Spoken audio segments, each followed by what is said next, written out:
Begin with a little bit of good news. The storm has not intensified beyond what it was at 7 o'clock, 120 miles per hour. That's despite the fact the pressure has dropped, but I'm afraid and I'm worried that this could be just temporary. Again, it usually takes a couple of hours for that transition from lower pressure to higher winds. And boy, we're getting close to landfall, too. We're probably about 18 hours away. That's been the big change on this day across South Florida and across our focus on Hurricane Ian. The fact that the storm is now forecast to make landfall near Sarasota, not Tampa, make landfall tomorrow, not Thursday, and make landfall as a Category 3 or 4, not as a 1 or a 2. Pretty big changes that will have huge impacts on Florida's southwest coast. You can see the storm here.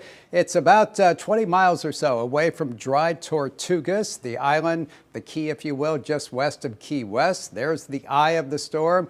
It certainly looks like a buzzsaw, as Sandra Shaw likes to describe major hurricanes, and this one is moving right toward Florida's southwest coast. Here is the 8 o'clock advisory. Winds now 120 miles per hour, and that pressure has been dropping steadily.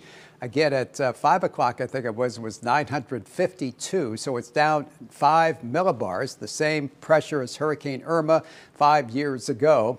Right now, as you can see, winds 120 and it's moving north-northeast at 10. No change in the forecast, of course, because we'll get a new advisory, a new track, a new intensity forecast at 11 o'clock. But the forecast calls for more intensification. And by late tonight, perhaps by the next full advisory at 11 o'clock, we may be dealing with a Category 4 storm that may hold together and make landfall as early as tomorrow afternoon or early tomorrow evening, right near Sarasota. Again, incredibly powerful storm, Category 4, moving onshore, again, not near Tampa, but farther south, near the Sarasota region. Then the storm moves onshore, begins to weaken. The friction over land weakens the system quite a bit. It moves over the Orlando area, up toward Jacksonville, where again, it could cause more issues there.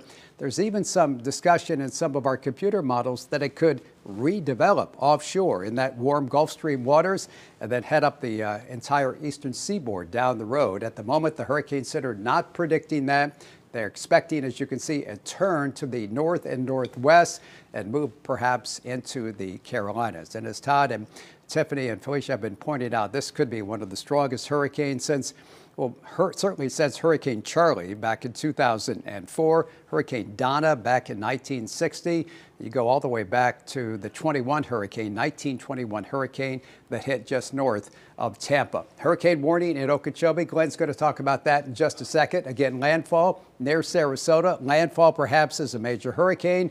And yes, our first warning weather days continue as we head through the evening. Concern about tornadoes. Let's continue our live team coverage. Bring in meteorologist Glenn Glazer.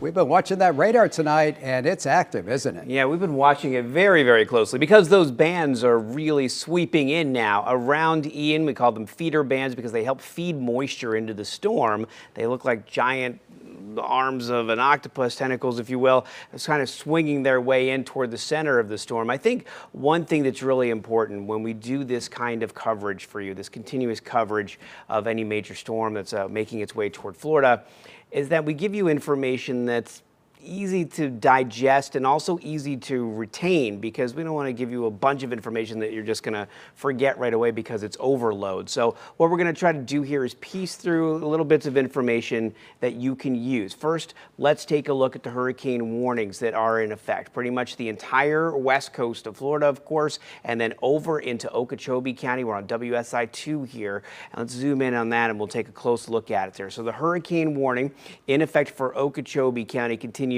overnight tonight into tomorrow, and then until necessary when the storm finally moves up to the north. You can see it here behind me. Can we bring WSI 2 up full on the screen? Thank you, WSI 2. And then let's go to the tropical storm warning that's in effect. That's for our entire viewing area. Now that means tropical storm conditions are possible as we make our way into tomorrow and Thursday. As Mike mentioned, a tornado watch in effect for our entire viewing area until 5 a.m. tomorrow morning, and that will likely be extended tomorrow too. Let's take a look at the chance of tropical storm winds and when those might occur. So right in the center there, the most intense winds, 90% chance in purple of tropical storm force winds. Watch what happens. We work our way into tomorrow afternoon. You see those yellows filling in along the coast there, and in Okeechobee County we start to get to those reds there. So that's a 70% chance for tropical storm force winds, 39 to 73 miles per hour in the red. And then we get out to, well, the east coast there, all along Indian River County, all the way down through Palm Beach County. It's about a 50% chance for tropical storm force winds. But as we progress into Wednesday night and into Thursday morning, that chance increases. We could see a very windy overnight and into Thursday morning. And then by the time we get to Thursday afternoon and early Friday, the storm takes off to the north. And of course, all of these things decrease across our area. So let's take a look county by county here at what you can expect. In Okeechobee County, that hurricane warning in effect,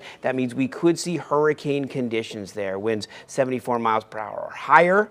We're going to keep a close eye on that. So far, it doesn't look like we'll see sustained winds that high, but we could certainly see gusts of wind of hurricane force.